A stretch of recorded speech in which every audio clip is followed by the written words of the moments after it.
ఈరోజు ఆంధ్రప్రదేశ్ రాష్ట్ర ప్రభుత్వం ప్రభుత్వ పాఠశాలల్లో ఇంగ్లీష్ మీడియం ఏదైతే ప్రజలు ఎక్కువగా పేద ప్రజలు చదువుకుంటున్నారు ప్రభుత్వ పాఠశాలల్లో, ఆ పాఠశాలల్లో ఇంగ్లీష్ మీడియాన్ని ప్రవేశపెట్టడం వలన అంబేద్కర్ ఇండియా మిషన్ వ్యవస్థాపక అధ్యక్షులైన పివి సునీల్ కుమార్ గారి యొక్క పిలుపు మేరకు ఈరోజు ప్రతి మండలంలో కేంద్రాల్లోనూ అలాగే జిల్లా కేంద్రాల్లోనూ అభినందన ర్యాలీలు జరపడం జరుగుతుంది.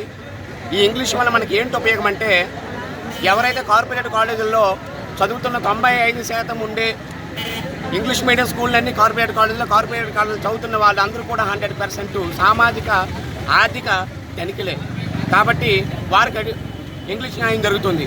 ఎవరైతే పేద పిల్లలు ఉన్నారో వాళ్ళకి ఇంగ్లీష్ లేకపోవడం వల్ల వాళ్ళు ప్రైవేట్ స్కూల్కి వెళ్ళి ఫీజులు కట్టుకోలేని ఆర్థిక పరిస్థితి వల్ల వాళ్ళు చదువుకోలేకపోతున్నారు. అయితే ఇక్కడ ఏవైతే ప్రతిపక్షాలు ఉన్నాయో వాళ్ళు ఇంగ్లీష్ మీడియాన్ని వ్యతిరేకించకూడదు. వాళ్ళు ఏదైనా అడగాలనుకుంటే ప్రభుత్వాన్ని అడగవలసింది కూడా ప్రభుత్వ పాఠశాలలో ఇన్ఫ్రాస్ట్రక్చర్ మీద, ఆయా పాఠశాలలో సరిపడినంత బోధన సిబ్బందిని ఏర్పరచమని మాత్రమే అడగాలి తప్పితే పేద ప్రజలకు ఉపయోగకరమైన ఈ ఇంగ్లీష్ మీడియాన్ని మాత్రం వ్యతిరేకించడం మాత్రం ఇది ఎంతవరకు సమంజసం కాదని అంబేద్కర్ ఇండియా మిషన్ రణస్థల మండల శాఖ తరఫున మేము ఖండిస్తున్నాం. అలాగే కంప్యూటర్ వచ్చింది మన జీవితాల్లో, ఎటువంటి రక్తం చిందించలేదు, ప్రజలు చాలా అభివృద్ధి చెందారు.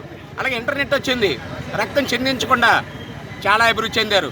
అలాగే ఈ ప్రభుత్వ పాఠశాలలు, పేదలు చదువుతున్న ప్రభుత్వ పాఠశాలలు ఇంగ్లీష్ మీడియం ప్రవేశపెట్టడం వలన రక్తరహిత విప్లవంగా ఖచ్చితంగా ప్రజల జీవితాల్లో పెను మార్పులు సంభవిస్తాయని ఈ అంబేద్కర్ ఇండియా మిషన్ రణస్థల మండల శాఖ తరఫున మండల కన్వీనర్గా అప్పలసూరి మేషర్ పేరు నేను తెలియజేస్తున్నాను. ఇంతకు ఈ అవకాశం ఇచ్చినందుకు ధన్యవాదాలు.